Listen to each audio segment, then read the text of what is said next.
What's good, what's good, what's good in the hood, and welcome back to another episode of the Good in the Hood podcast. I am, as always, your host, Juice. Joined again, as always, with my brother, Jay Black. Man, how you feeling, bro? Yo, what up? Man, great week as far as news goes. Last week was super dark, depressing. Death of Chadwick Boseman hit everybody pretty hard. Yeah, man, it's been tough. And since then, we've lost George Thompson as well, legendary Georgetown coach. John Thompson. John Thompson. I'm sorry. I was thinking Georgetown, but John Thompson. Rest in peace to him. And much love to his family. Condolences sent to his family. I know it's got to be tough, especially when his son is John Thompson III. So it's like the legacy he's carrying. But he took a lot of cats out the hood, and AI. We don't get Iverson without John Thompson. Like that, but even outside of basketball, he got an education. Yeah. Think about a lot of them cats wouldn't have went to college, because they were a little bit too rough for some of the other schools. Like Iverson was he was a stern dude too. Yeah, stern and held you accountable. And that's a lot. That's a lot what kids need, especially from. I'm saying it's just being real, like especially from like black role model, like male black role model figures. Some kind of authority figure that they gonna like we listen to. Like fortunately for me, like I had my father around, but like outside of that, there was no black male figures like outside my family that I could look for. Like I can't remember any. No, too many cats just be out here cutting up. Yeah, man, it's unfortunate that the hood needs that. Like the hood really needs that. So shout out to John Thompson, great man with a great legacy that's gonna live on forever. Happy birthday, happy heavenly birthday to Eazy-E. We're recording this on Labor Day, which is September 3rd this year, September 7th this year. I'm sorry. So happy birthday to Eazy-E. Rest in peace to Mac Miller. This is the 2nd year anniversary of his passing. One of my favorite artists from the blog era. I remember going back to the Kids mixtape. The album he literally dropped in 2017, Swimming. It's one of my favorite albums of that year. So like Mac Miller was one of them guys that is not super famous, not super on a pedestal, but not underground enough that he's not known. He played his role. He dropped his music and he kind of went to darkness and was just always seemed to have a positive energy to him. So to see him passing, especially the unfortunate way that he did. I remember like he has a song, I think it's called Break the Bank off his Good AM album. I think that's the name of the song. Could be the wrong song. But he mentions that he doesn't want to go to the 27 club. So whoever sells me drugs, don't mix it with that. I'm saying whatever he said, right? And to him to actually enter the 27 club from an overdose of someone messing with his drugs, it's one of those deaths that are always eerie to me. Like listening to his music, it's very eerie hearing his music sometimes. So rest in peace, Mac Miller. And also, rest in peace to Tupac Shakur, man. Today is 24 years. 24 years since the day he was shot in Vegas. He died on the 13th, but he was shot 4 times in Vegas, once in the thigh, I believe 2 in the chest, and I think 1 in the arm. And that's a guy who was like, I think he was 24, 25 years old. Like, these are 3 young lives. I'm talking about rest in peace, and as far as Eazy-E, Mac Miller, and Tupac. All 3 who are very influential in this culture. And I'm saying much love to you all and to the families. But like I said, today is Labor Day, also this year. And Labor Day is one of those holidays that I love because it typically revolves around barbecue. You know what I'm saying? But outside of that, I couldn't tell you what Labor Day was. Like Labor Day, I understand has to do with labor. I'm sure, you know what I'm saying? I'm sure that there's involves love to the working man, but outside of that, I have really no knowledge of the history of Labor Day for it. And it's like, from what I read, like sometime back in the 18-something, they had wanted like a holiday for the contributions that the labor union, like the physical labor union, the railroads, which a lot of the U.S. was built and populated off of some of these huge infrastructures, because like some of these buildings have, even though they've been remodeled, they've been here forever, and things like that. What was the other one? Cars. Cars, like that's a big one. Like Ford, Chevy, are, I know those just off rip, but two of the big, or GM, I just say, two of the big American ones. Even Hyundai got a plant here. My grandfather was working GM for decades. For longest, yeah, like it's a G. Wait, is it a GM plant in Chicago or a Ford plant? I'm not sure if GM is still here, but it used to be. I'm not sure. I think it might have closed. But I know that I still get like emails, or we get mail from in the crib, like, hey, if you guys need a discount on GM, because my grandmother was getting pension. Like my grandfather died in like '92, and she was getting pension from GM until the day she died. A lot of good jobs to a lot of good. Yeah, man. People, I think they still. I don't know how many people actually work though at the factories. That's something I gotta start doing more research, man. Yeah, man.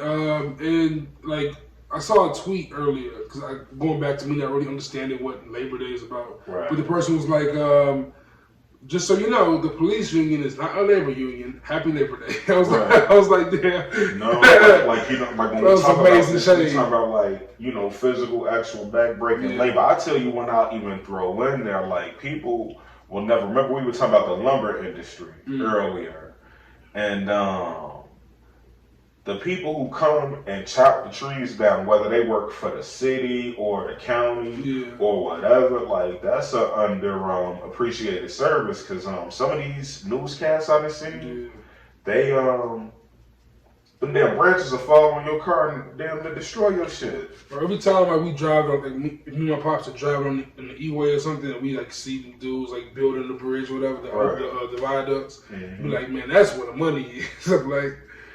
The mom's probably getting a pretty penny up there. They're like just construction workers, all that kind of stuff. Cats working on the freeways, good money. Yeah, but like going back to the auto industry, right? You can't mention the auto industry without mentioning Motor City, Motown, and there's a big album that dropped from Motor City this week from Big Sean. Yeah. Someone who I've been critical of. I've known to be critical of Big Sean a lot, and I still have some of those same critiques. But Detroit, like he can't do a song alone.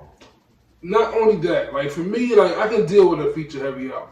And before I even get to the critiques, I want to give him praise first. Cause I think I listened to this album when it dropped.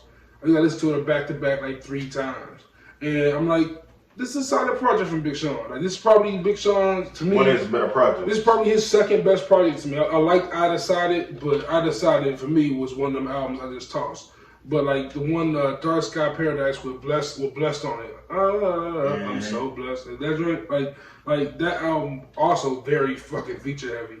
But like it was a good overall album. Good overall album. And this one has that to an extent as well. But for my issue with Big Sean, I'm finally understanding it. He doesn't have a sound. Like there's nothing on this album that just you play the song like, oh, that's a Big Sean song. Like it just doesn't hit like Drake, right? Drake is a chameleon who can go into multiple lanes and still. I don't know. Drake. He got kind of like that boy. He has that. Like you know, like when you listen, you hear like a Wale album is coming out, you can expect a song like a Lotus Flower Bomb. Yeah. You can expect like those kind of songs from Wale. When Big Sean comes out, I never know what I can expect. It can be anything. Anything come out. Something upbeat with some punchlines.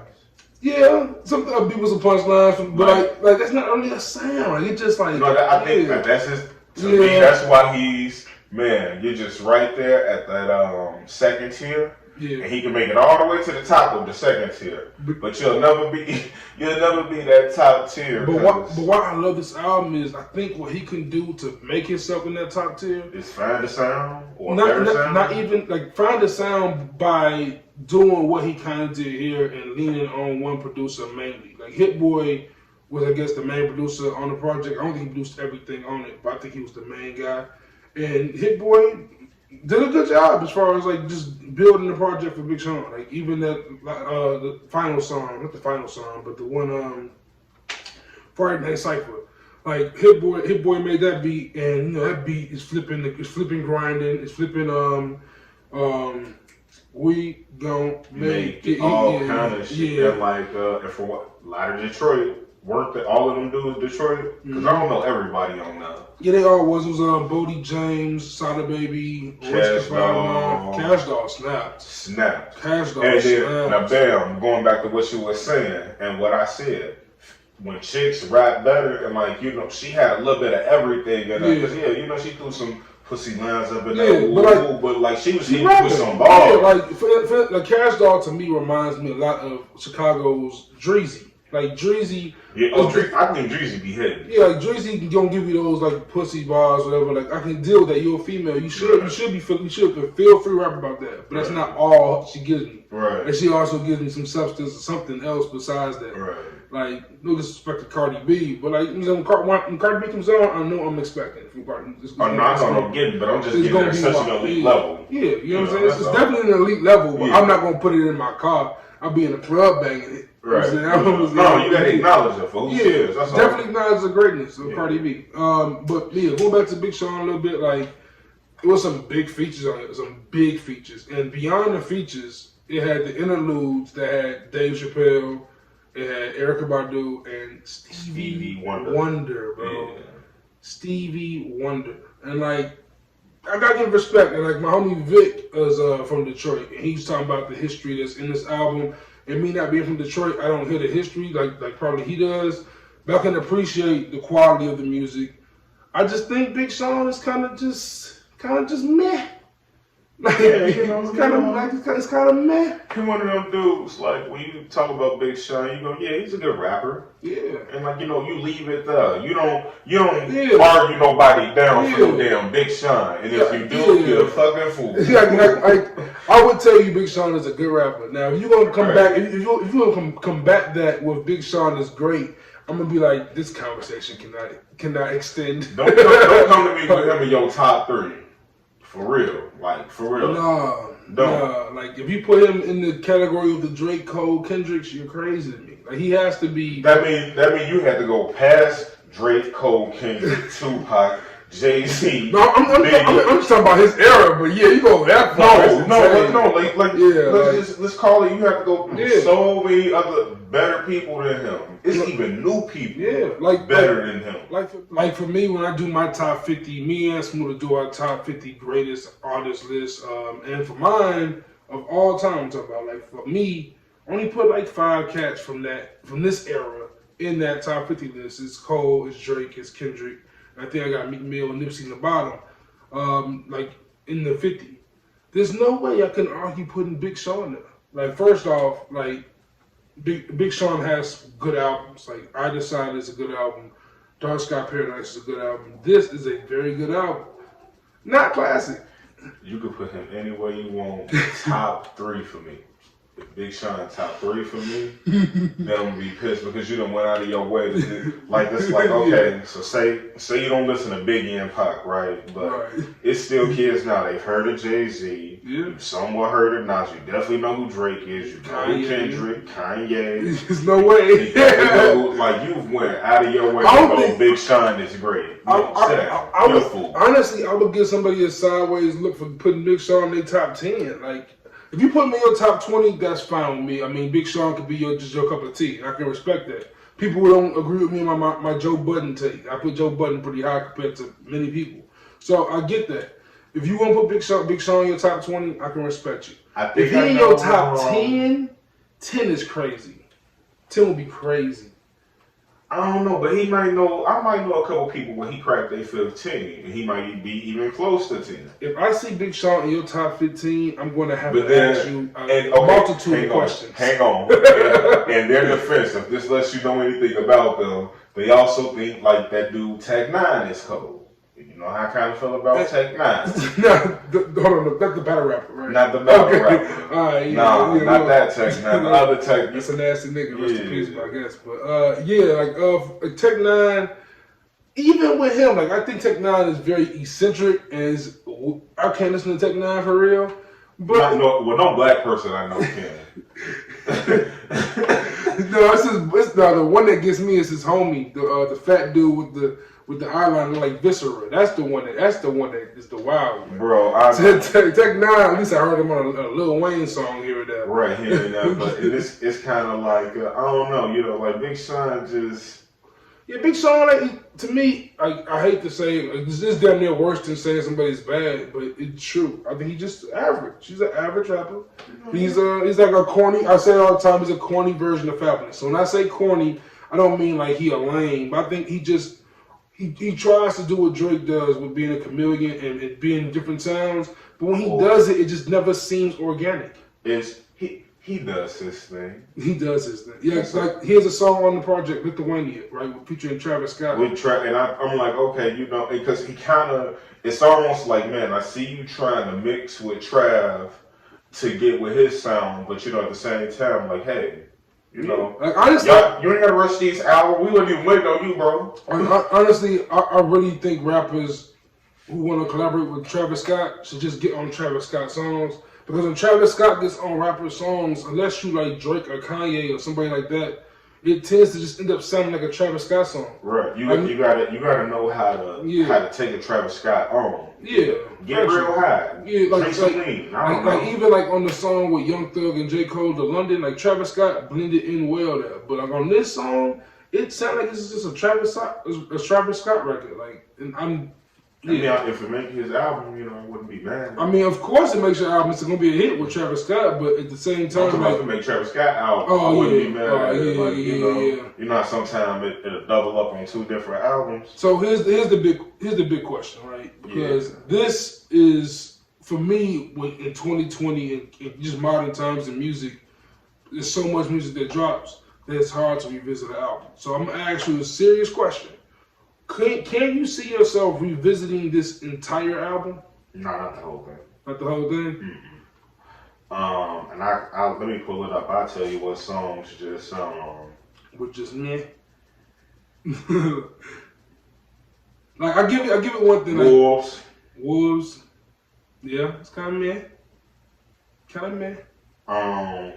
It's this Guard Your Heart with Anderson .Paak. That's my favorite. That's my favorite song on there. I don't like Anderson .Paak all like that. Oh damn. That's on like is. I think Wale destroyed. Wale bodied that. Like that's best Wale. Wale came through very conscious, very current topic wise, very conscious, and really talking shit on that.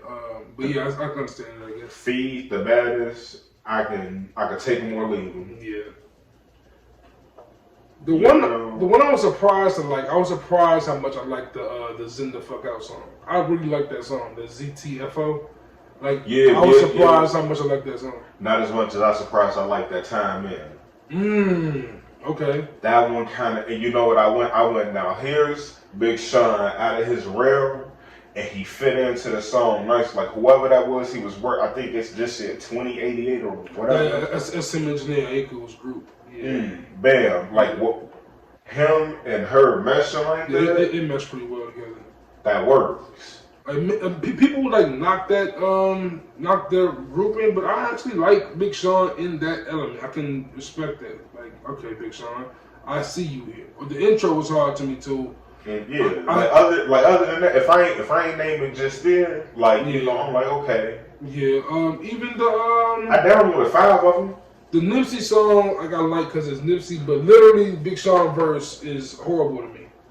Oh dang! I don't like it. I not like people tell me I'm wrong for it, but I literally skip it once the hook comes off after Nipsey raps. Oh, I kind of was like, hey, he didn't get off like I would have got off on a Nipsey song, especially now that this man is gone. But at the same time, he didn't choke. Yeah, true. And let's be real. When I'm thinking about Big Sean, I'm thinking of somebody who, like, man, you can easily get bodied on one of your tracks, guy. Who do you think is better? If you had to rank these two rappers, Big Sean and Wale, like who you listen to first? If you had to listen to one of those. Big Sean, but only because I feel like Big Sean try to make more new music, and Wale knows who his audience is at his core. Okay. And see, for me, I'm the exact opposite. I'm about to listen to Wale, and this is not because. I mean, I see what you're saying. I guess I'm more of an R&B fan than you, so I can see why you would say that. He has a lot of R&B in this shit, a lot of R&B. But like for me, Big Sean, like it be just too much sometimes. He be almost too energetic or something. It's like it's something with his voice also. Like the homie Ardra from BKC mentioned it also. Like it's something in his voice. Like, his voice is just very. I don't know. It doesn't grab your attention. It doesn't keep your attention. You know what's good about him? Because here's one of the things. Like you didn't even say it too. Like you can get tired of listening to Wale real quick, right? Yeah. True. I'm not listening to no whole Big Sean album. Like outside of this one, it's the first time I went, I'm gonna listen to this whole Talk album. about it. We just did it for the podcast. And I just did that purely for you. Because once again, I could go right back to, I'm not listening to no whole Big Sean album. You got 30 seconds to impress me, which he normally don't, which means I take about 4 or 5 songs, jig with them for a minute, and right before I get tired of them, he gone. And like nothing but Big Sean, tier 2. Tier 2. And he typically gives you a pretty decently length album. Like Dark Sky Paradise is 15 tracks on deluxe. I Decided is 14 tracks. This is 21 songs. I know it's been a while. Like his last project was the Metro Boomin album, which was garbage. 2017, Double or Nothing. Do not listen to that album. If you are out there, do not listen to that album. You say 20 who? It's called Double or Nothing. It was in 2017. Okay. That was his last project, and that album was very bad. And like, I could take this out of 3 years. Though. Yeah, 3 years. This is like a great job. Like, this is a great job from Big Sean. This is a good stepping stone. Yeah, buddy. yeah. If he's out there, if he ever hears this, it's a good stepping stone and go do something else. I think if you'd have scratched off 3 records, because like mind you, it's 21, but it's also those 3 interludes. People just scratched off the like 3 interludes were beautiful. Like even where he placed them to bridge, even like where he placed them to bridge, because like I got to hear a new Dave Chappelle experience. That Erykah Badu poem, it confused me. And the great thing, and honestly, the great thing about poetry and art is I want it to confuse me because now I got to come back to it and I got to think about it in another way. The joint with Key Wayne and Diddy was also hard, Full Circle. Yeah. I forgot to mention that. Yeah. But like you said, Feed, The Baddest, those 2 songs are very skippable. Wolves with Post Malone was a song that I was surprised. I enjoyed it a little bit, but I'm probably never revisit that song either. No, it was it was a good generic Post Malone and Big Sean sound. Yeah, great. Yeah, for me though, it was like, Harder Than My Demons is one of my favorite joints. Good. Oh yeah. Zen the Fuck Out. The joint with Young Thug, Respected. Like I said, the Diddy joint, and we talked about Friday Night Cypher, man. T Grizzly, he talked about Bodie James.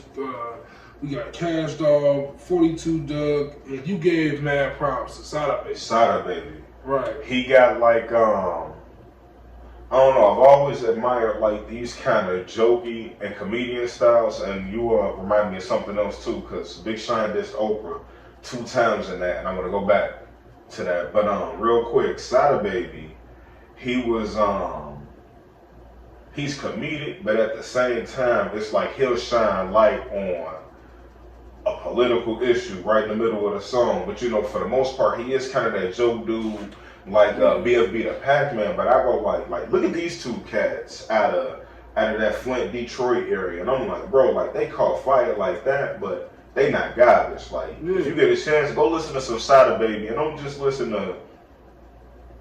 I don't know. I said I was gonna give him an honest chance because so far from what I heard from him, like I can dig with him. I think I heard a few records in the past. I didn't mind. I think I heard him. Wasn't he on a song with Pac-Man? Yes, he was on that one. Yeah, and even on that one, I'm like, people ain't even listening. He was like, "Fuck a pandemic." Flipwater been backed up. Yeah, it's a fact. And then he was like some shit like, "We put the city on our back. Ain't nobody help us," type shit. And I'm like, bro, like, yeah, you really do. You got to do what you got to do to get up out that situation.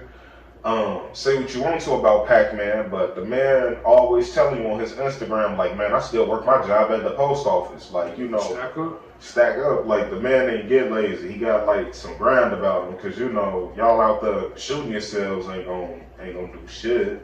Yeah, man.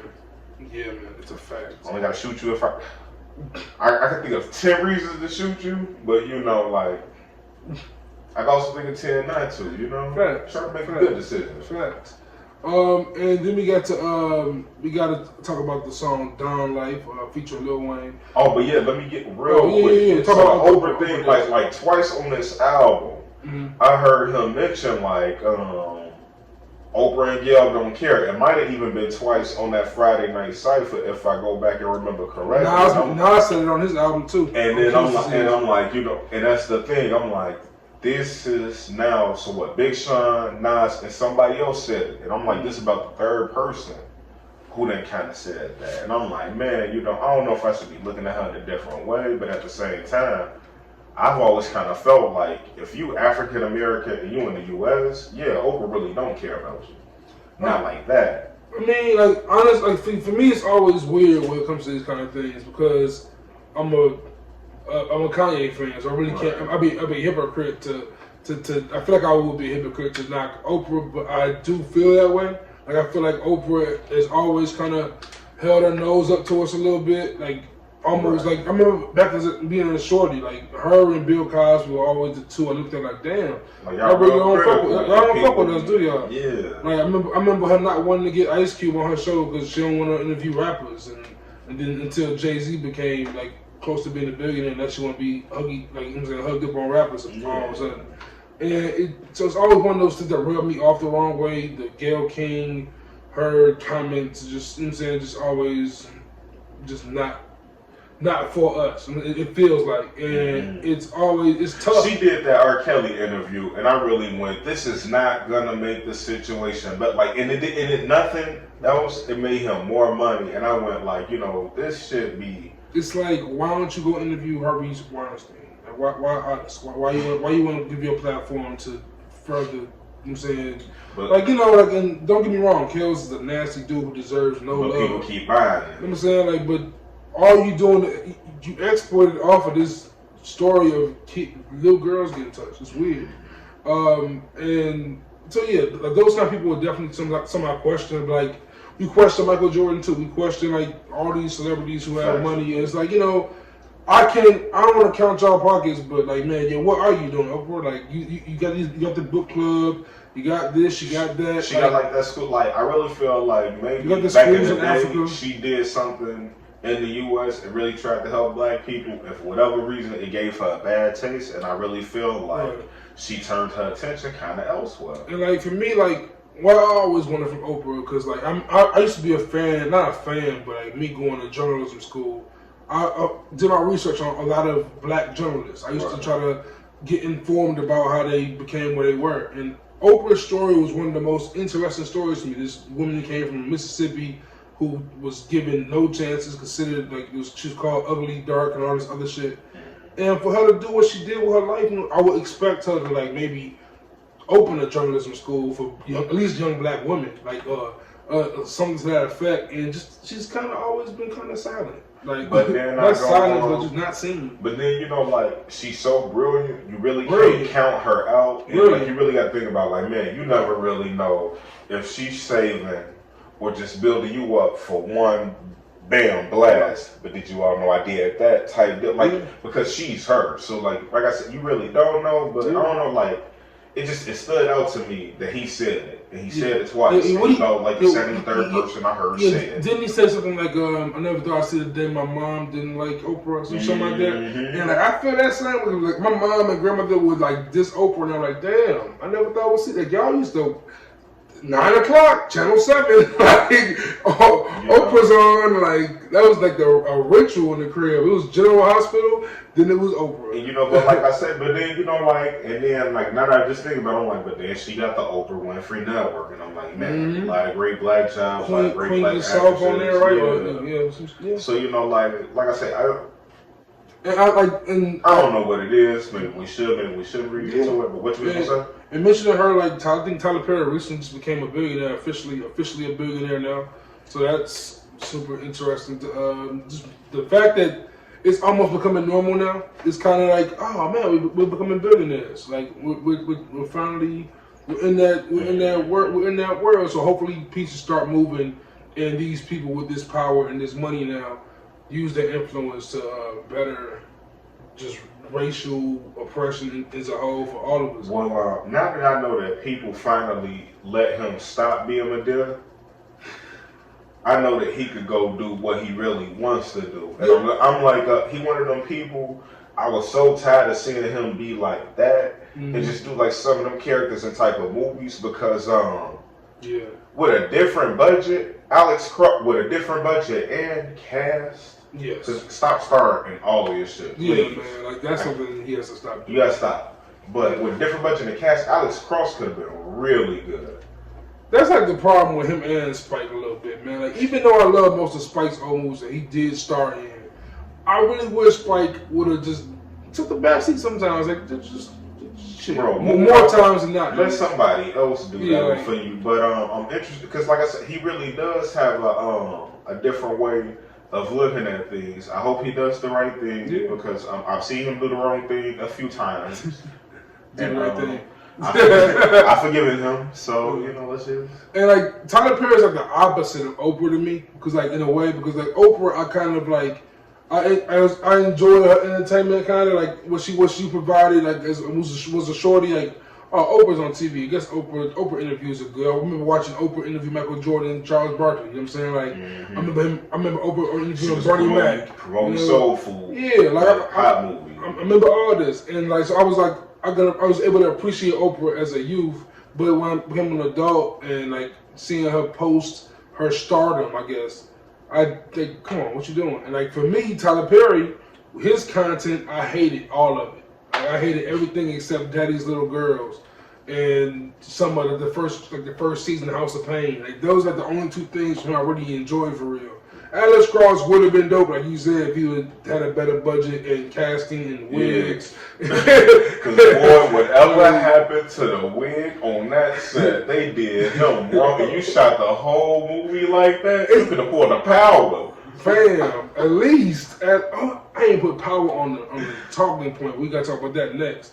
And so like, yeah, Big Sean, shout out to you for saying those things about Oprah. It just shows what our generation is different. It's a new generation, and we are speaking. Yeah, I remember it used to be a sin, like speaking against Oprah. I remember it was a big deal when like Ice Cube and Ludacris were like, fuck Oprah. That was like a big deal. Right. So like now it's like, Same thing when I remember when it was a kind of a big deal, like people couldn't speak bad about it. Like that's Dr. Bill Cosby. Right. Yup. Nigga, that's Bill the Peel. What y'all talking about? That's Bill the Peel, man. Bill the Peel. And staying on Big Sean album real quick, well, staying on it so I can transition off of it. Dawn Light was on there. We got to hear from Lil Wayne. It's a pretty good Lil Wayne verse. Lil Wayne's had a strong 2020 for the most part for me. I messed with this. The Funeral album was pretty hard. A few records on there that are really tough.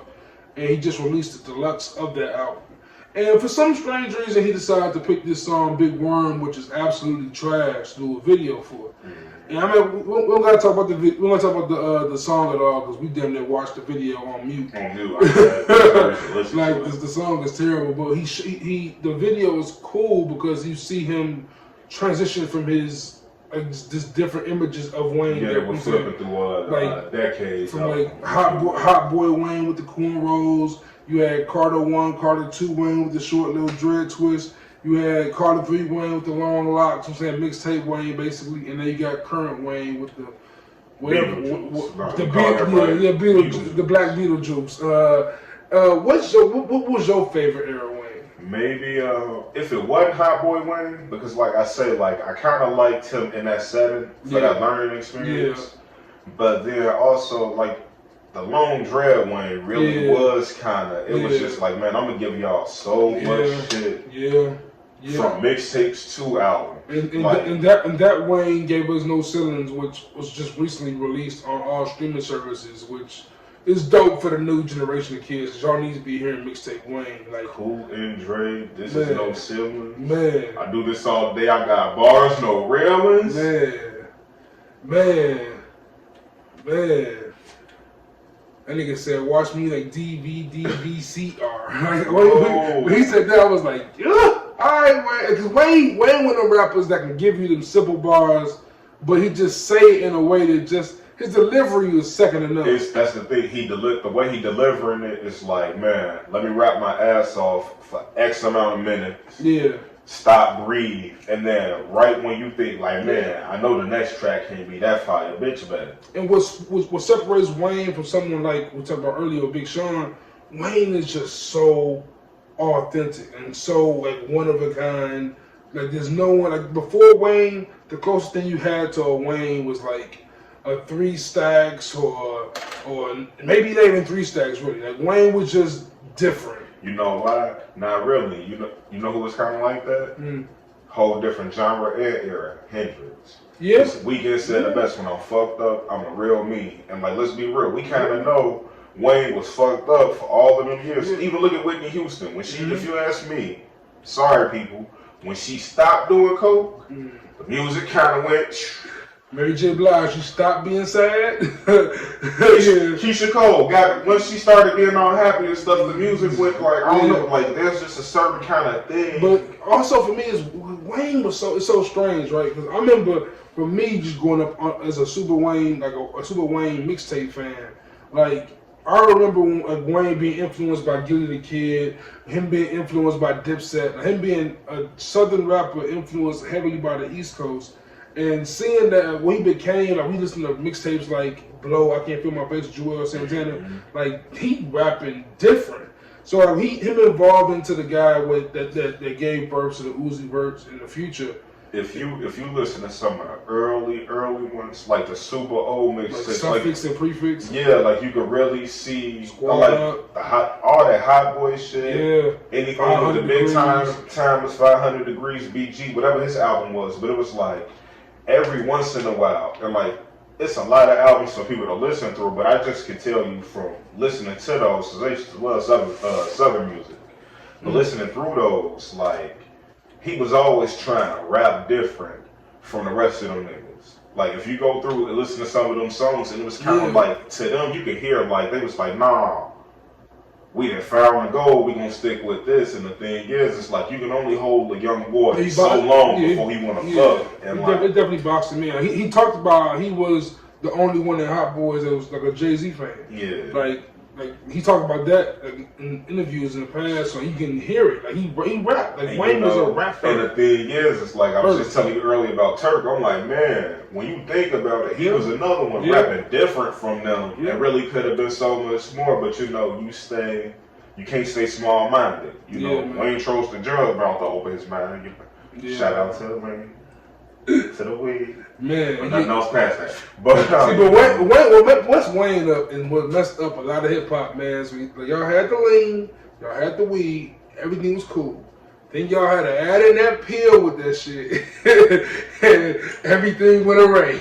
Everything, y'all don't give y'all body no time to get rid of this. Everything ran amok. Y'all drinking liquor, y'all drinking lean, y'all popping weed, popping pills. It's up and down everywhere. Everybody has no idea what's a chemical imbalance. Motherfuckers be 19 talking about I gotta put my face on. Yeah, old face Andre and pop your life away.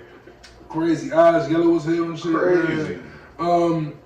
And what's even crazy is like Wayne, who became this like icon, like, and when you think about Wayne, like when Carter 3, he was like not even 30, I don't think, when Carter 3 dropped. That's like 10 years ago. So like for what Wayne was in like 08, and like, you know, he was always kind of on the edgier side, but he was still that big of a star, which is always interesting to me. And you look today, and we have a person like who was influenced by Wayne, like Drake. And Drake just dropped this video with DJ Khaled, Pop Star, right? And it makes me sit here and think like, damn, you telling me that in 2020, we can take the biggest star in the world, Drake, and we can just like, hey, you know what, man, I don't feel like working today. Get the white boy to do it. I loved it, Joe. I ain't gonna lie. I loved it. Hey, white boy, do my work real quick, man. First shout out to that video. Beebs without the purse stash. Out the purse stash. I was worried. I'm saying. I was worried about what he was doing with that mustache. I don't think I ever heard a Justin Bieber song. I heard a bunch. I think I heard that with that baby, when he was like a kid, but, but I'm talking about like adult Bieber. I only ever heard of adult Bieber song. No, he been crazy the whole time. Remember they abandoned that from the U.S. and damn none. he started going to that Scientology church and shit. Yeah, remember he was throwing eggs at people and they causes all kind of crazy shit. He was pissing in mop buckets and like behind stage and shit. Yeah, but once again, I tell you who I bring it back to, because like, even though, and I kind of put Bieber under that Usher umbrella, but then somehow, some way, he wound up tapped into his last on Disney. And every time you young and you end up doing too much, or you on Disney for too long, you get my boy Orlando Brown, my new favorite crazy person. Shout out to him. Shout out to 3J, man. This girl had to whoop his ass a little bit because he was talking that shit and she whooped that ass.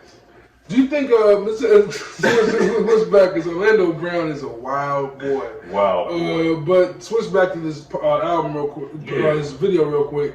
Do you think Drake? Well, I know this ain't really technically his video; it's a Khaled video.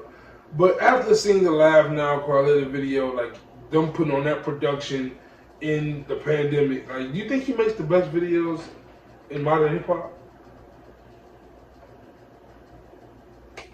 According to people like me who are his fans, yes, but I guess Travis Scott's up there. I play devil's advocate, and I'll go this much. At a minimum, he can find, like, and that's the thing. There's other people who I do think are competitive in that round, but he finds a way to, like, man, I want to be real artistic, but I also want to be real kind of subliminal, but also want to be real kind of abstract. Yeah. Yeah, he plays that well. Yeah, like, you know, he kind of finds a way to mix it. Like, I don't really know. Like, even the No Guidance video, that was this year too, right? Was that this year or last year? No Guidance. That might have been last year. That video was hard. Like, Drake doesn't really miss with. I never seen, like, the only video he missed with the video was Best I Ever Had, and that was a Kanye fumble. And that was kind of a spark they beef apparently. But that was like the only video I've ever seen Drake like, this video kind of weak. Like, even songs I don't like from Drake, I'll watch the video because the video either be funny or something that's cool. Find Your Love might be a corny ass song, but the video, I'm like, bro, this nigga Drake that made a movie. And my unpopular opinion is that Hell Yeah Fucking Right isn't that good of a song, but that video was fire.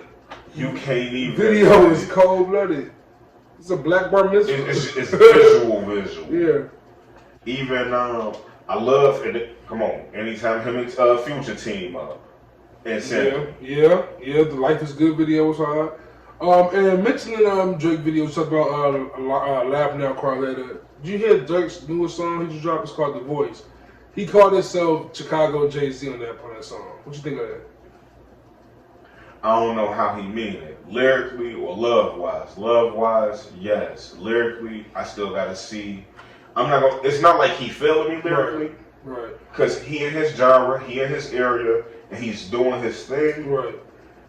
Are you gonna do your thing consistently and elevate? And so far from remember me and you was talking about L's up for them hitters. That first dirt from there to where he is now. We didn't see the first elevation. Yeah, and the crazy part, and this is why I brought it up. And so yeah. I think so too. I'm gonna tell you why, because if Dirk is able to make the Meek Mill move and get away from his cases and get damn near legitimate and focus on his music for real, absolutely, because ain't Dirk like 24? Jay-Z came out at 26. like Reasonable Doubt was 26. So it's like he doing the same thing as Jay was doing there, man. Let me find these other hottest niggas from their city. Let me link up with them. Let me do a track with them. Let me make sure I'm jamming out back in my city. He do the right thing in the hood with his niggas. Like, he making every right move to where it's just, the only thing is, I don't think he should come home anymore. You should send whoever your assistant, your personal nigga is, send that nigga back. Like, for me, like, because niggas hate. The only like New York and Chicago, New York and Chicago specifically, maybe Detroit too. Like, I feel like those cities, like, once you get rich and you get out of there, you know, I come back every week. You can have a foundation. And LA also. But see, I feel like in those two specifically, there's so many rappers in LA and Atlanta. Right, but like, if you're from Atlanta and you're a rapper from Atlanta, I want to go back to LA. If you're from LA and you're a rapper from LA, go to Atlanta. Another music, you know, like, even if you're from one of the music hub cities, don't stay in your city. But like, when you one of these rappers from one of these Texas, cities, Texas you can stay. Texas you can stay. Like, that's home. They humble in Texas. So I tell you what, everybody kind of strapped in Texas. I know maybe that might make a difference, but come on, New York, they gonna kill you. Miami, they gonna kill you. That's gonna happen everywhere. Atlanta, it's gonna happen in New Orleans. It's gonna happen in Miami. It's gonna happen. But when you flip your, I think like Chicago and New York, like those two, cause like, in Philadelphia too, because for Meek Mill that was tough. I guess any rapper, if you about that street life, just don't go sit back to the crib. No, I'm telling you, like I said, don't stay in your home city. As I think about it, it's nothing. It's always somebody they know somebody who know you, and they sit there and I'm telling you, like, people who know you, they might be giving information away about you and don't even know it. Yeah. To be real with you, like, haha, didn't you say you was going to dinner with me about 5 p.m. tomorrow? Man, I ain't going to dinner with Meek. He gonna be in Miami type, type of. So. Yeah, Meek found a lot of those problems when he was, But back to the Kirk thing. Yeah, like you said, he Chicago Jay. I get that to him. It's kind of like what Jay-Z said, man. What he say? He said I can't go back home, and guess why I heard that when I was back home? Something like that. If it's beef there, if it's tension there, why put yourself in a situation, man? Just flat out for real, and because your loved ones gonna be the ones that gonna hate on you in those situations. Or people you think like Nipsey. Nipsey knew, bro. Yeah. You know what I'm saying? And he ain't think he wasn't thinking nothing could happen. This is my strip mall. This is the Marathon clothing store. Nobody gonna mess with me. He was right with everybody loves him. Triple X. He was in Miami. And to make a weird transition right here, but Power. Ghost was in his club. Ghost was chilling in his club. Yeah, right there. his own seed popped him in the chest. You know what I'm saying? Right there. And we just tuned in to the first episode of the second series of Power. So this is Power Book 2 Ghost. Whole new series. A lot of new cast members. A bunch of old cast members. Off the first episode, what is your main takeaway? So far, I'm fucking with it. But only I'm liking the new characters way more. Same. I'll give this much to you. I don't hate Tariq as much, and I guess that's why they have to make this show. We can't hate this dude for the rest of his life and think of him as this kid. So now he gonna lose audience. he making adult decisions, and he kind of realizing man, I gotta kind of get up out of these jams. Meth, love for Mr. Black Lawyer dude. Meth bodied that, and just to see Meth, know who Method Man is. It takes a lot to remove the fact that that's Method Man.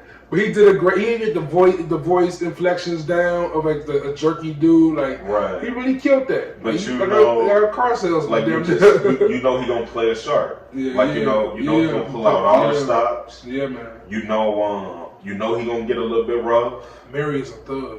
Mary J. Black is a thug, yo. I don't know. She's my next baby mama. I tell you that much. Meg, move over. I'll tell you one thing.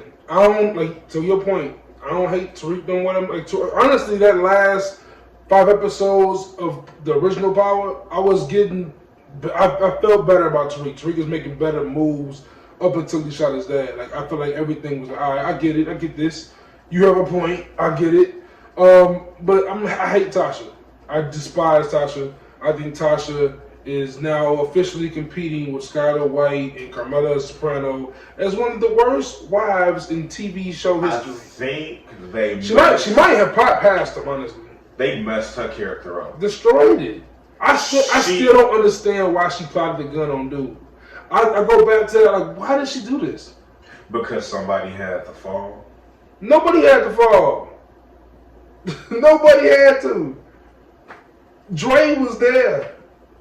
Like I said, they miswrote her kid, because me trying to put her continuity together, even in my head from start to finish, and it's just her popping Keisha, just a bunch of wild shit. She just keep going, weak to strong, weak to strong, weak to strong. Yeah. But it's every time they build her up to be strong, when she fall, it's man, y'all just made her look so terrible. And another character who they be giving me a lot of glimpses of wanting to like this character, but then they just drop an anchor to maybe hate this character more, and that's Cooper Saxe.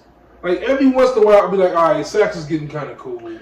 And then out of nowhere, what? You're a U.S. attorney? If the message is white people always win and land on their feet, yeah, I get it. Otherwise, I don't understand how this guy is still on this show for another season.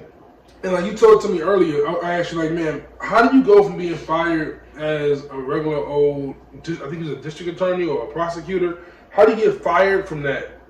And then hired back as the U.S. attorney. And he was like, Because he's white, is the government. When you white, no, but for real, when you white, and it's the government, and they done found a fall person, because like it's very easy to find somebody to look like a scapegoat or a fall person, and once they do, it's like, oh, let us retract this statement, and then we're gonna put this piece of shit in office because we can control him, because secretly they know they're doing you a favor.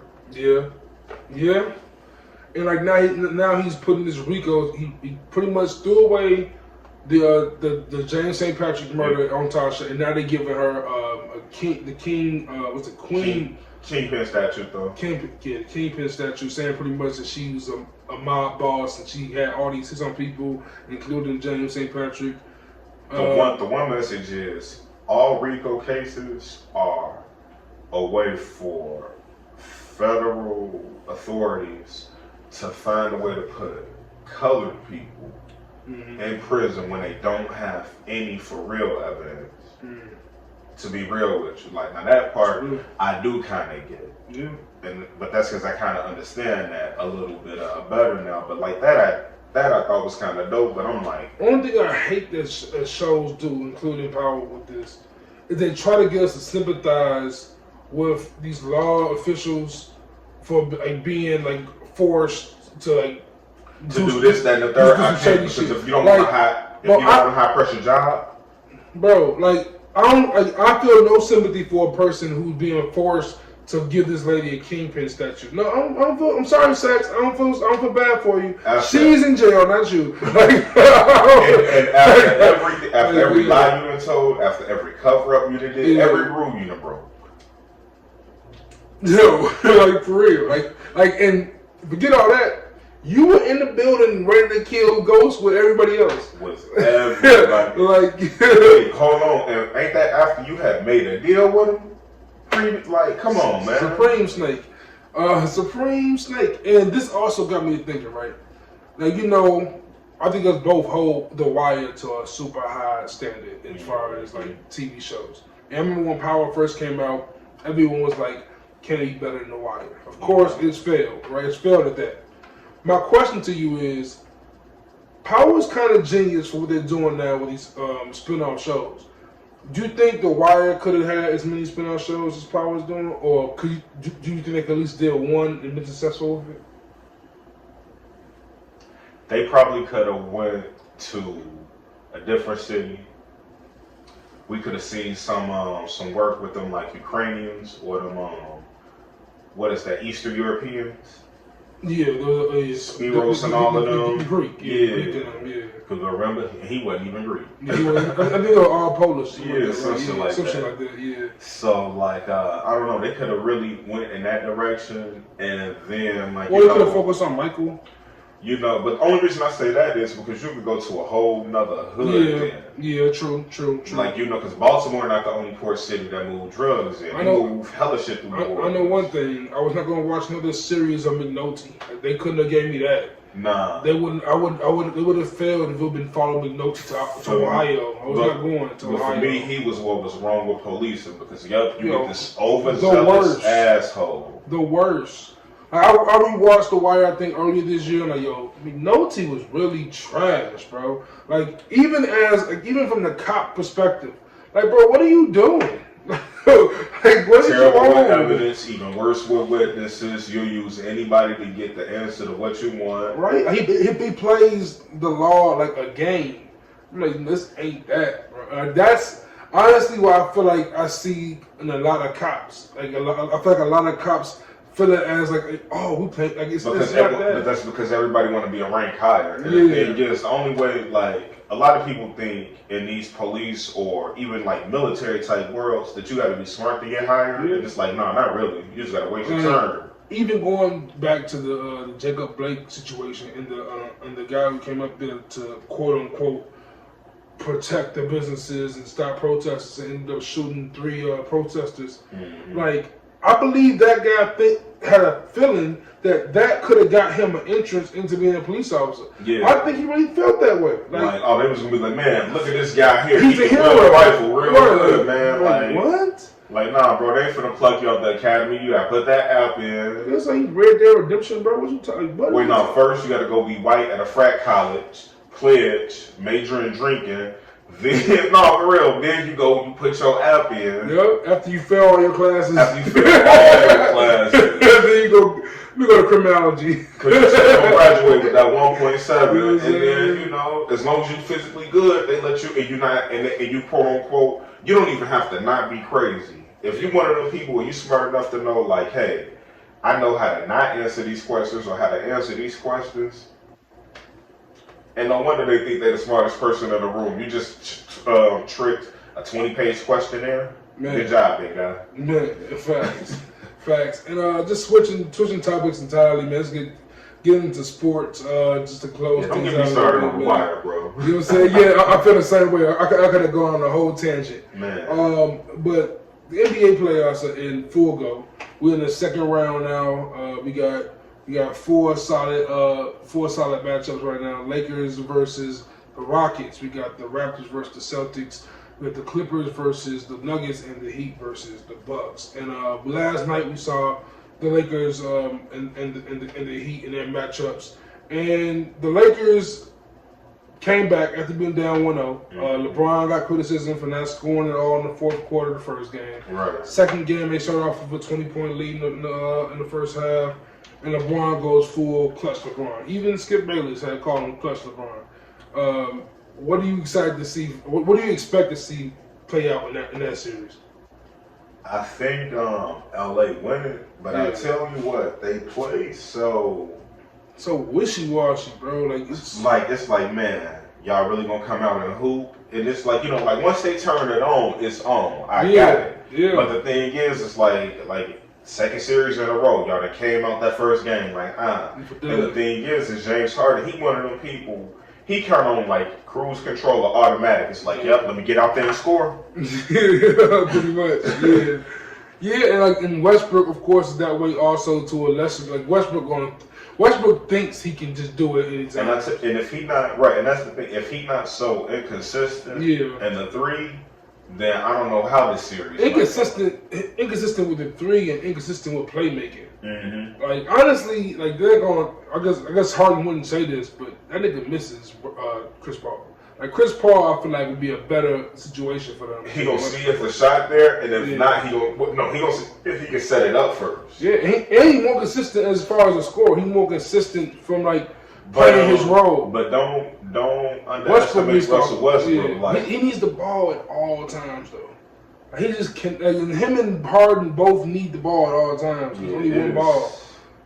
I think they should start trying to play Westbrook off the bench. I know he probably won't do that, but that'd be a move to me that might help him at least win one more game. Yeah. I can see the Lakers doing what they did last go and just knock them out 4-1. Then across the way, the Clippers frustrate me. Clippers are definitely an enigma. They're a tough one to figure out. You really don't know what to expect to see with them. So I guess I'll literally just watch that series play out because I really want to know. Toronto, are they? I don't know, man. Toronto, one of them teams that I can't tell if they're good or bad. And shout out to my boy Matt Harris. He be killing me for having my surface points on the Raptors.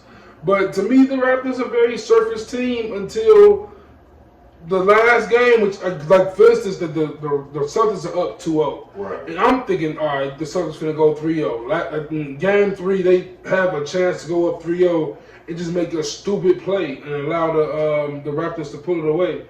And then they lose another one. And now it's tied 2-2. Everybody watch game 5 tonight. And honestly, the Raptors, of course, a good team. They were number 2 in the East. Deserve mad props. They're the reigning champions. Kyle Lowry is showing he's a true player. Siakam, Troy, a true player. But I just feel like they are missing a superstar. And the Celtics have a potential superstar. I don't want to say Tatum's the superstar right now, but he can be one. And I just feel like this series, I'm surprised it's tied 2-2. So, do you think Milwaukee got any prayer of stretching it out to 7? Hell no. Ain't Giannis hurt now? I believe. I don't know. I don't know how ugly ass Chris Middleton won that game for them. I watched this game what are he doing? Y'all want to keep playing for real? Bro, you You gotta leave my boy Chris alone. Yo, somebody on Twitter posted the meme from Captain Phillips, and buddy like, I'm the captain now. I was like, I damn near died. Joe, just made Chris Middleton Niggas is stupid, man. Y'all got to stop going in. Like, I think he good. I think he definitely a good player. He definitely a top 5 shooting guard in the league. But he just so he won. I can't root for the Bucks because the Bucks. If you got, come on, there's Marvin Williams is on that team, man. I'm like, why is he still? I'm watching the playoffs. I'm like, man, there's so many players in this playoffs that I don't understand how they still in the league. Like, even our boy Joakim Noah, like, I can't believe he's still in the league. I mean, well, this is it for him. Jeff Green in Houston, I can't believe he's still in the league. And I tell you why some of these dudes. Tyson Chandler just because collected a check at this wage. Tyson Chandler just collected a check. He's the Terrence Howard of the NBA to me. I go, how do you keep getting work? Oh man, no, Terrence Howard that had to be she. She had to be Terrence Howard. Nah. Cause she kind of. She was a real nigga. Yeah, he was a real nigga. Yeah. She was a real nigga. And keeping it in sports as we continue to watch these playoffs play out, man. We were talking before the started recording, bro. And I'm a football fan. You a football fan, right? And we both watch football regularly. I had no idea the football season was going to start in 2 days, bro.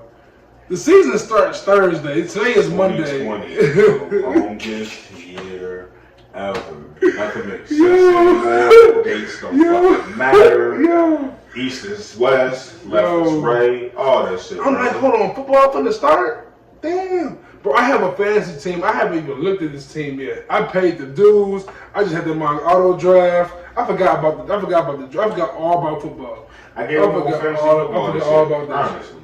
I paid my $50 dues and then forgot about the draft. And then next thing you know, I just have a team. I have no idea. Who on my team to this day. I know me too well, and I go, something is gonna piss me off between now and then, and it's gonna throw my whole fit. Cause I'll be like 8 weeks consistently good, and I'll be top 2, top 3. Yeah, same. And then next thing you know, something make me mad. I'm like, you know what? Fuck fantasy. Fuck this shit, that shit. For me, I've won like 2 fantasy football tournaments in my like 12, 13 years of playing fantasy football, and I think I've been to the playoffs like every time. I'm like, man, this sucks. I doubt that I play next year. Cause I don't care about it no more at all. Like it serves no interest to me for real. Right. And like if I'm a gamble, like I almost really I'm gonna do DraftKings. I'm gonna do DraftKings or something like that. Yeah, because like one is just you gotta be on top of it. Fantasy gotta be like a damn near job to be successful for real. It's just about NFL. Right. I'm tired of watching these niggas in college. Facts. Let's get some NFL hot takes, predictions going on. Javian Conley has joined the Tampa Bay Buccaneers. Man, I saw that was kind of insane, but then I really wanted aging. He's aging fast. He's aging fast. And that team is Tom Brady and Gronkowski. So they're all aging. They built for a 2-year run at best. Yeah, true. Do you think they have a chance of winning the division with them? Saying Atlanta's, Carolina, New Orleans. It's a tough division. It's a tough division. Carolina, they should be able to beat them, but New Orleans is still New Orleans, even though it's fuck Drew Brees. Who else? And there's one more though. It's Jacksonville. No, Jacksonville's the West. No, AFC. Jacksonville is AFC. Yeah. But I don't know. I mean, granted, they could get a wild card. Yeah, they can get a wild card. They can even win the division, but playoff wise, I really got to see how they play through the season because either I don't know if I'm overestimating Belichick or Brady, but this year we'll definitely know. Who's better? Who was the king of that castle? And I guess we have to go ahead and talk about that team from Chicago. Mitch Trubisky is officially been named the Bears starting quarterback. Oh, I knew it. I would. Y'all think money make? Bro, why do y'all sign a quarterback in Nick Foles For nothing. Why do you like? Why am I a fan of this team? Holidays a Super Bowl. Wow. The fuck out of here. Cam Newton was right. That's what if the Patriots have a better record than the Bears, I don't care if the roster's better. I'm done. I said I'm done last week too, but I'm done. I tell you what, either we're trying to bomb it and get one of these young dudes who probably not gonna play anyway, so they ain't got no chance of getting hurt. Or Virginia was like a nigga quarterback. I would never. We just gotta wait for that old witch to die. Let's talk about this, right? Mitch Trubisky, what's this, year 4 for him now? So it's going or 3, maybe 3. 3 or 4, and he's still getting to the point where he's being announced to be the starter. That shouldn't be an announcement, for one. For two, right, why your job? Like, let's start there. For two, we traded up to get him, and we passed Patrick Mahomes, who's because Virginia was no. But check this out though. We passed to Patrick Mahomes, and what's Patrick finna do? Finna get 10 years, 450 them things, and he's a Super Bowl champion. Deshaun Watson, they passed him up to. He's getting $160 million for 4 years. But you know, and Mitch still trying to fight for his job. But you know, in their defense, God forbid they would have insulted either one of their brothers with a 1 year, $8 million contract or something stupid, or something stupid that the Bears is known for. Because we've never been known that for. And they leave and kill him somewhere else. So I fucking hate Chicago sports. We've been ending on these notes of doing our list and stuff, but as everyone can see, it's only 2 of us this week. But of course, before we do anything, shout out to Smoother, shout out to KC, the family. KC, you know what I'm Smoother. I'm playing. Shout my niggas out. Hopefully the bros are back here for episode 28. Man, we can have I want to hear Kalen opinion on my bashing of Big Sean. I think he's more of a Big Sean fan than I am. Definitely want to bash Smoother. Smoother wants to take back some of the things he said as far as his top 10 LA picks, because he didn't have Nipsey Hussle in there. Nipsey Hussle is Nipsey Hussle. So we'll get back to probably doing a list again next week of some sort in the hip hop realm.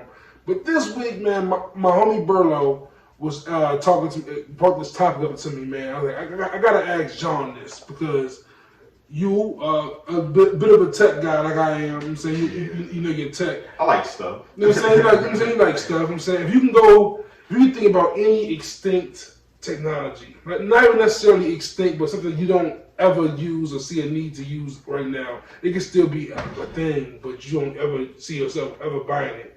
What's one of your favorite technologies that aren't really around that was super popular 10 years ago? And it's none of the technologies. Because, like, with all of this shit, it just keep getting... They be like, oh, what's your complaint on this? Oh, you hate this? Bad. Wait till we make this new one in about 3 months. You're going to love that one. Yeah. And it's just like... So, every time you listen to me and complaining, but what I fear is, and what I was telling you, like, with my textbooks, even with books that I read for leisure, like, I really do worry about, like, damn, I hope we don't turn into Fahrenheit 451 one day, because, like, even with newspapers, like, local newspapers are shut down, and if don't nobody personally go around and verify shit, like, how do we really know what is and what's not going on? And then I know what all the tree hugging people are gonna say. Oh, don't cut down the trees. Yeah. Shut up. Yeah, Hemp paper was around for ages, or they was trying to change it over to hemp paper, and then they went and put the lumber industry out of business. Well, he donated about, I think back then it was like $500, but that was like the equivalent of $1 million. You know, like when you donate and make the right campaign contributions, we got to deal with it later. And like, shame on us for having to still deal with this shit so long. Yeah. And to your point, like my answer was like CDs and DVDs. It's kind of to your same point, because like even with like listening to music now or watching movies now, like on streaming services, right? It's cool, but I kind of miss like owning my. I was telling one of the homies like last week, damn, I remember that movie I Love You, Man. I wish I could watch that movie. I don't know what I could watch it at. Like, but like back in the day, I had DVD of that shit, or like a movie like How High. I haven't seen How High in ages uncut. I would love to watch how outside of VH1. You know what I'm saying? But I can't unless it's not on streaming services. You know what I'm saying? Well, it is now, isn't it? Is it? I think I seen it on Star. Oh shit, I'm tuning in hard tonight. But like, but that's the thing, you know, like it's hard to flat. It's not in no centrally, and I guess that is the thing, like the hard copies of books. Like books, like having hard copies of books, like having a library in your crib was. Because I don't want them, because like you say, one day, what if they change their mind? Or like I was even saying, in certain countries, they limit what you can and can't. They moderate the music that you can listen to and shit like that. And like, you know, I tell you what, you know, I ain't complained about a whole lot of this shit. Yeah. Y'all start trying to moderate this shit I'm reading and listening to. Don't worry. Y'all ain't gonna have to deal with me much longer. And then like also like I remember being a kid. I was always a music nerd. I had the big ass binder of CDs, about burnt CDs, shit I bought. Right. I miss having that. And like even on like laptops, we don't have the CD player. We don't have the USB ports no more. It's crazy how minimalized things are, and it begs the question: in 10 years from now, what do you see technology-wise that we use on a regular basis that could be gone? I don't know. My main answer was like the actual hardware phone, like an actual physical. That was gonna be probably my first thought because I go with the iWatch and shit like that. Like I could see a phone being a headphone in the next 10 years. Like it just being an AirPod would be the phone. It can or be shit like that. Or some shit. Ain't no telling. They trying to put it in your glasses. They trying to put it on your watch. The only thing keeping the phone alive right now is the fact that we have that they can't implant it into your arm. Yeah, damn no. Like because no one uses the phone for a phone anymore. Like, you know what I'm saying? Like, honestly, if you're calling to actually physically tell me something, I might think you're upset with me. And like, even if you do, like, I'm not holding the phone to my ear. I can't, like, I don't ever do that unless people are around. I don't have my earphones, and but like, otherwise, it's speakerphone, it's the headphones, it's my cart on the Bluetooth. Like, it's I need my hands to be free. Number one, I want the police to see that I'm on the phone if I'm in the car. Number two, if you call me at the crib, I'm playing a game. Shout out to PS5 dropping. And this is uncomfortable as hell. Like, I'm not trying to hold my, like, this is like, come on, man, I gotta do all this shit. I'm holding this shit on my shoulder. Android people about to break their damn shoulders supporting them big ass brick phones. Like, I'm not even a person that is an Apple user. I'm not even an Apple user who bashes the Androids, but them motherfuckers be big. Some of them, like some of them, like Apple Galaxy Notes. Yeah, Apple got 1 or 2 designs, and I really went. Nobody needs a phone that big besides the senior citizens who might want a bigger screen. The iPhone 12 Max is super huge. Like, I'm not. That's an iPad, bro. Like, why do I need that for? You gotta pick one of these motherfuckers up to your ear. Like, what the fuck? But yeah, man. Dope note to end the pod on, man. Just some futuristic shit, man. Next week we'll come back with one of the lists. I'm not sure what we should talk about. I was thinking about everyone come up with their favorite year of hip hop of their life. I'm not sure. Like, as far as album releases go, we'll scratch. We'll get to it. I told you I'm still compiling my master list of these is the 10 best quotes I've seen on a movie and or show. Ooh, okay, yeah, that's tough. And I mean, I'm telling you, it's some great ones out there. That's tough. Yeah, facts, man. So, Smooth's not here to do his shout outs, but like I said, shout out to Smoother. Shout out to the homie KC Caitlin, man. Hopefully they back next week. 10th Mile, Chevy, everybody. 10th Mile, Chevy, the bro MF and Mello. Go check out the new video, MF Doom. On YouTube. See that was up. Just dropped that shit. It's hard as hell. What else? Shout out to Moon. Shout out to my bro Moon. Know you garbage, but you know it's all love, bro. Shout out to the homie Tim Sleep, man. I'm saying you supposed to be here today also, but priorities matter. Priorities definitely matter, bro. So much love to all y'all. And yeah, stay tuned for more Good in the Hood shit, man. BKC Network also just dropped the BKC Roundtable Talk with a few of the homies over at BKC. Definitely a dope conversation. Me and Jay just dropped the interview on the YouTube page with the homie Madeline. Check that out. She's a black educator. Definitely an important conversation to have, man. Cause y'all kids don't know what I'm saying? Follow us on Instagram at Good in the Hood Pod and on Twitter at Good in All Hoods. Until next time, We out. Peace.